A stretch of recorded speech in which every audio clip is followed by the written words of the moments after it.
saking takutnya. Dahulu pemerintah Amerika Serikat memblacklist visa Prabowo selama 20 tahun. Yang mana hal itu mengakibatkan Prabowo pernah di blacklist selama 20 tahun ya. Maksudnya Pak Prabowo ini tidak pernah pergi ke Amerika lah selepas di blacklistkan visa dia ini kan. Begitu gak guys? Bisa pergi ke Amerika Serikat selama 20 tahun. Selama 20 lagi, tahun Prabowo ya. juga merupakan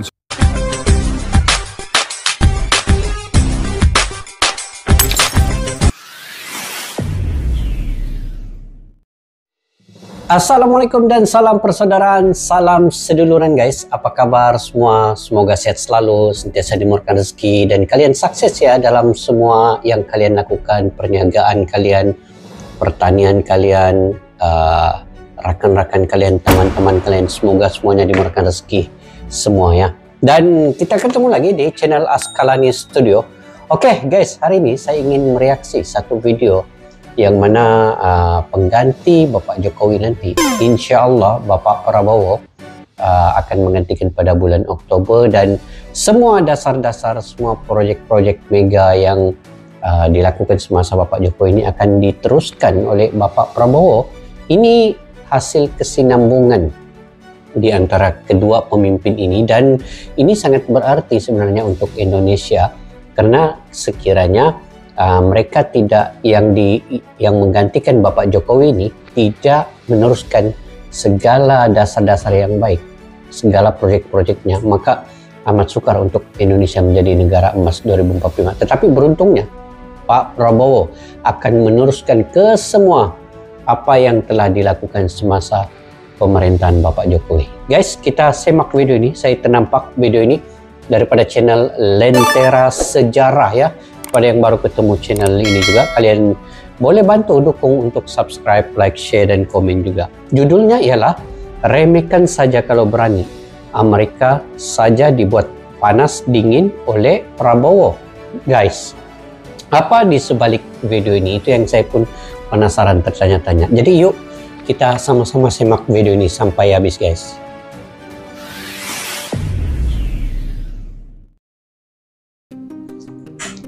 Amerika panas dingin melihat Prabowo jadi Republik Indonesia 01. Maksudnya nomor 1 lah kan. Hai guys, selepas berjumpa Bapak lagi Jokowi. kita. Amerika Serikat merupakan negara superpower sekaligus negara adidaya yang selama ini menjadi polisi dunia.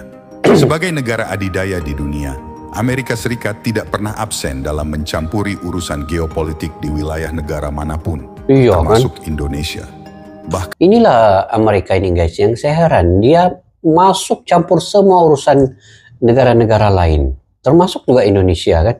Oke, kita tengok macam mana kalau Pak Prabowo sudah nanti jadi presiden, adakah Amerika ini akan mengganggu lagi kedudukan Indonesia. Oke, kita lanjut guys.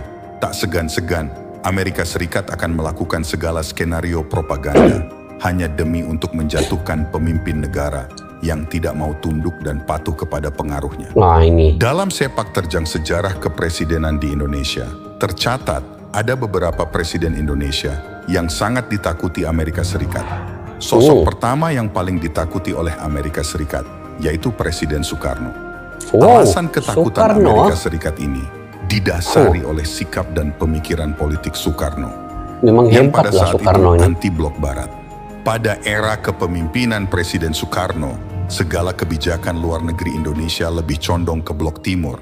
Selain itu, Presiden Soekarno dengan berani menolak kapitalisasi ekonomi Indonesia oleh negara-negara barat dengan modus investasi. Karena pada saat itu Presiden Soekarno memiliki program Indonesia Berdikari yang memiliki arti bahwa Indonesia harus berdiri di kaki sendiri. Tidak hanya itu, dalam setiap pidatonya Presiden Soekarno selalu menggaungkan semangat anti-neokolonialisme Barat, yaitu penjajahan gaya baru yang didesain oleh negara-negara Barat untuk menjarah kekayaan alam Indonesia. Selama kekuasaan Amerika dan Inggris belum hancur, maka Asia dan Indonesia tidak bisa selamat. Karena itu, semboyan kita sekarang ini ialah hancurkan kekuasaan Amerika, hancurkan kekuasaan Inggris. Amerika kita setrika, Inggris kita linggis, Amerika kita setrika, Sehingga atas dasar inilah Amerika Serikat takut jika terus membiarkan Presiden Soekarno berkuasa. Singkatnya. Tapi dengan Rusia dia berkawan baik kan Soekarno nih. Cuma dengan Barat sajalah, dengan Amerika dan juga negara Inggris itu yang Presiden Soekarno pun akhirnya berhasil dilengserkan dengan tuduhan propaganda Barat bahwa Presiden Soekarno terlibat dalam gerakan 30S PKI.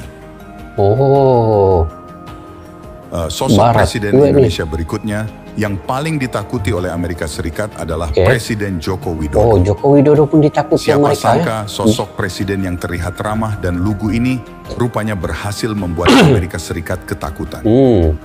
Alasan Amerika Serikat takut kepada Presiden Joko Widodo yaitu dikarenakan dalam masa kepemimpinannya.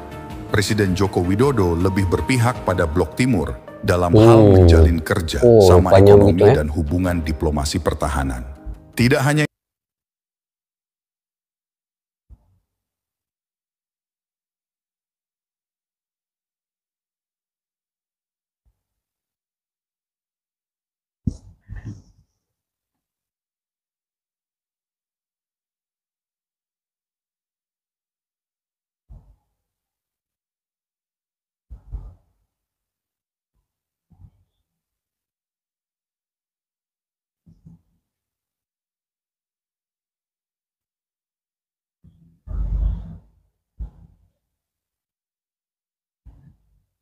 itu, Presiden Joko Widodo juga mempunyai program yang sangat ditakuti oleh Amerika Serikat. Bahkan negara-negara maju lainnya seperti Korea Selatan, Australia, Singapura, dan lainnya. Program tersebut yaitu hilirisasi industri atau pengolahan bahan mentah menjadi bahan jadi. Sebelum era kepemimpinan Presiden Joko Widodo, Indonesia merupakan negara terbesar pemasok sumber bahan mentah. Namun, semua itu dirubah oleh Presiden Joko Widodo yang berambisi ingin Indonesia menjadi negara produsen. Dahulu, Indonesia mengekspor nikel ke Korea Selatan sebagai bahan baku pembuatan baterai. Namun saat ini, Indonesia optimis akan menggunakan nikelnya untuk diolah menjadi barang jadi yaitu baterai. Kemudian, baterai inilah yang akan diekspor ke pasar dunia. Ini yang kita semuanya harus sadar. Tidak bisa lagi kita udah berpuluh-puluh tahun ekspor bahan mentah. Ini jangan kaget, ini saya sampaikan dan sudah berulang-ulang kali saya sampaikan. Jangan kaget nanti saya stop boksit, jangan kaget nanti saya stop tembaga, jangan kaget nanti saya stop timah, jangan kaget nanti saya stop yang biasanya kita ekspornya raw material. Karena apa? Takut semuanya bahwa ekspor raw material kita akan kita hentikan. Dan nggak ada pilihan mereka mau tidak mau mereka pasti ke sini. Betul. Bikin industrinya di sini itu ajak join. Di bawah kepemimpinan Presiden Jokowi, pertumbuhan ekonomi Indonesia semakin mengalami kenaikan. Sikap dan pemikiran politik Presiden Jokowi inilah yang selama ini membuat Amerika Serikat selalu waspada dengan pertumbuhan ekonomi Indonesia. Sosok presiden berikutnya yang ditakuti oleh Amerika Serikat yaitu Prabowo Subianto. Alasan Amerika Serikat takut kepada Prabowo yaitu dikarenakan Prabowo merupakan salah satu jenderal jenius yang paham dengan situasi dan keadaan geopolitik dunia. Bahkan saking takutnya, dahulu pemerintah Amerika Serikat memblacklist visa Prabowo selama 20 tahun. Yang mana hal itu mengakibatkan Prabowo pernah di blacklist selama 20 tahun ya. Maksudnya Pak Prabowo ini tidak pernah pergi ke Amerika lah selepas di blacklistkan visa dia ini kan. Begitu kan guys? Bisa pergi ke Amerika Serikat selama 20 tahun. Selama 20 lagi, Prabowo tahun juga merupakan seorang pembisnis sukses yang memiliki koneksi relasi yang luas dengan para pembisnis di luar negeri. Hal ini dikarenakan Prabowo tercatat memiliki 27 perusahaan di dalam dan di luar negeri. Amerika Serikat patut waspada jika nanti Prabowo menjadi presiden. Maka yang ditakutkan ialah Indonesia merebut kolega-kolega bisnis yang selama ini menjadi mitra kerjasama Amerika Serikat. Mengingat Prabowo betul-betul paham tentang strategi bisnis, khususnya dalam hal bernegosiasi. Tidak hanya itu, alasan lain mengapa Amerika Serikat takut dengan Prabowo yaitu dikarenakan Prabowo menggandeng Gibran Rakabuming Raka sebagai wakilnya. Sedangkan Gibran merupakan putra sulung Presiden Jokowi. No, ini. Strategi pemerintah kita yang kita dengar dicanangkan oleh Presiden kita dan saya dukung sepenuhnya, yaitu hilirisasi. Oh, hilirisasi. Hilirisasi artinya adalah semua kekayaan kita olah di tanah air kita, di Republik Indonesia. Kita tidak menghendaki kekayaan kita dijual murah. Yang paling ditakutkan oleh Amerika Serikat dan negara-negara maju lainnya, yaitu ketika Prabowo dan Gibran melanjutkan program hilirisasi industri yang sebelumnya telah dirintis oleh Presiden Jokowi. Bagaimana menurut pendapat kalian guys terkait dengan hal ini? Silahkan kalian baku hantam di kolom komentar. Terima kasih sudah menonton. Jangan lupa like, komen, dan subscribe. Kita akan sampai jumpa di video berikutnya. Selamat beraktivitas dan jangan lupa bahagia. Saya telah berjuang, saya mau terus berjuang di politik bersama tokoh-tokoh ini karena kita ingin membalas budi, kita ingin membayar hutang kepada saudara-saudara sekalian yang setia. Kalau Pak Joko Widodo saja memahami pengorbanan kalian, apalagi saya.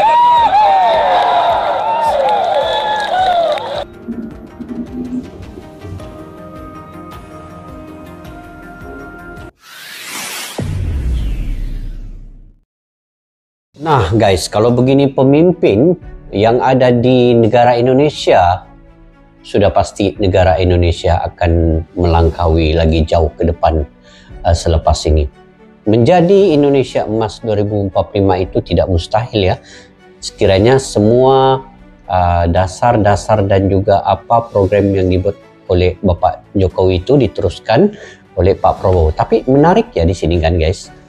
Presiden pertama Indonesia Pak Soekarno juga ditakuti oleh mereka ya. Kemudian Bapak Jokowi juga sangat ditakuti oleh mereka dan paling ditakuti sekarang ini yaitu Pak Prabowo. Sebab itulah yang dilontarkan dalam video ini tadi. Antaranya beliau akan meneruskan dasar yang dilakukan oleh Pak Jokowi yaitu hilirisasi. Yang mana semua bahan-bahan mentah yang ada di Indonesia tidak lagi diekspor keluar dengan harga yang murah. Semua dilakukan, diolah di Indonesia menjadi barang jadi. Cuman saja teknologi dari luar, mungkin modal keuangan teknologi itu dibawa ke Indonesia. Jadi negara-negara lain akan bernegosiasi nanti dengan Indonesia untuk membawa teknologi mereka yang akan dibuat hilirisasi itu di Indonesia diolah menjadi barang jadi. Nah, dan kalaulah dulu diekspor ke Korea, nikel dibuat baterai, sekarang ini akan dibuat di Indonesia itu sendiri. Jadi itu yang Bapak Jokowi, kebijakan Bapak Jokowi lakukan selama dia membuat perundingan dengan sesiapapun dan akhirnya menghentikan semua ekspor itu untuk dibuat hilirisasi, diolah di Indonesia. Semua produsen ada di Indonesia. Jadi peluang pekerjaan sangat banyak nanti yang akan ada di Indonesia. Jadi rakyat Indonesia tidak perlu lagi beramai-ramai ke luar negara, hanya di Indonesia saja mendapat pekerjaan. Itu yang terbaiknya. Dan Pak Prabowo, kita ingin melihat apa yang Pak Prabowo akan lakukan selepas menjabat jabatan sebagai Presiden Indonesia nanti. Tapi kalau saya nampak ya guys, dari segi keterampilan Pak Prabowo ini, ketegasannya, kemudian caranya mengutarakan pandangan ide, pidato-pidatonya itu menunjukkan Pak Prabowo ini lagi tegas juga daripada Bapak Jokowi ini. Bapak Jokowi ini tegas dalam kelembutan, tetapi Pak Prabowo ini tegas, keras juga dalam nada dia tinggi, tapi memang jiwa dia lembut juga. Nah, itu Pak Prabowo. Yang pentingnya semua yang dilakukan oleh Pak Jokowi akan diteruskan oleh Pak Prabowo.